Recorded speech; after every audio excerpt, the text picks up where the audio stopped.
Hi, it is Lauren Gray from Gray Management Systems, and I just wanted to talk to you about Approved Quality Auditors.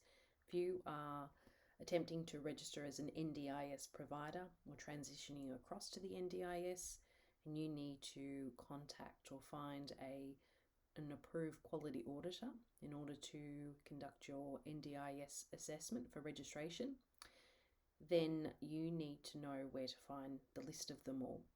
And I was on this website earlier. I'm here at the ndiscommission.gov.au website, and it's not straightforward to find it through the resources tab.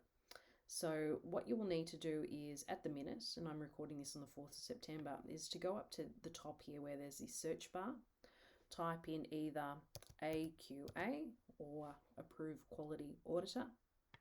Click this little button here, search. Scroll down, and here you'll find the list, the Approved Quality Auditors, and this list is current as of the 2nd of September 2020. Click here, and here you will see a list of 15 Approved Quality Auditors that are able to conduct your NDIS assessment. Now, many of you who may have already an established relationship with a certification body or a conformative assessment body, a CAB, who may be an AQA now. So you might like to contact them, or you might like to check someone else out. Either way, I would suggest contacting at least 2 or 3 AQAs, probably 3, and have a chat with them about your particular needs. Get a feel for whether they will be a good fit for your organisation. Request a free proposal of all of them regarding your NDIS assessment so you can make a comparison in relation to costings and timing, and have a chat with their team. That's the best way to action this. Now, I will just quickly briefly mention, as part of the assessment, it is going to depend on whether or not you are going down the certification or verification pathway. And you'll be able to discuss that with the Approved Quality Auditor, and they'll be able to let you know what type of assessment you'll need to undertake. And it's obviously going to be dictated by the registration groups that you have applied for, that you're going to be delivering or you are delivering.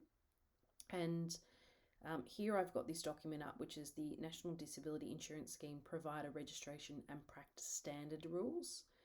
This here is one of the documents that stipulates the practice standards that providers need to meet in order to be registered. This document, if you're wondering where I pulled this from, I'm just returning back here to the NDIS Commission website. If you go to the resources tab here, and it will pop down. Over here, more information. 4th one down, legislation, rules and policies. This is a really great page where everything is really in the one spot for providers in relation to quality and safety. So here you've got your piece of legislation that makes this all possible. Really, as a provider, these are the rules I would be more focused on in looking at. Code of conduct, provider registration and practice standards, that's the document that I've got up here, and so on and so forth, and I won't go through them all. It's also some guidelines. But yes, this is where I'm at here. So the reason why I'm taking you to this document, and excuse me why I scroll through, is because this is where it outlines the practice standards. Now, if you have applied for registration groups that require you to meet the core module, this is where you will find the core module. So as part of the core module, there are 4 divisions: rights of participants and responsibilities of providers, provider governance and operational management, provision of supports, support provision environment.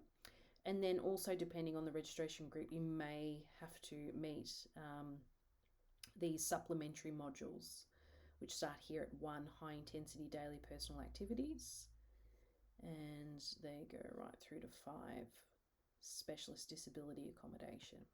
So an AQA will be able to talk you through that process about what's going to occur. So if you do go down certification, there's 2 stages to this audit. The first audit is a desktop audit, where they will conduct a paper review of basically the documentation that supports your management system, and they will make an assessment of how you are currently meeting on paper these requirements of the core module and any supplementary module that may be required.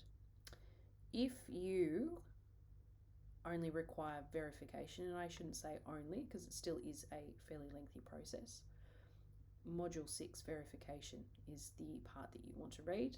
That's Schedule 8 of this document. And I'll just enlarge that a little bit here. You will need to look at these areas here, which relate to risk management, complaints management, incident management, human resource management. But yes, contact an AQA, discuss what your needs are, provide them with the information that you've received as a result of the registration process to date after you've conducted your self-assessment, and they will be able to provide you more detail in relation to costing, timing, and any other information that you may require at that time to commence the process. So I hope you found this little video helpful in some way, and I'll leave it there. Thank you.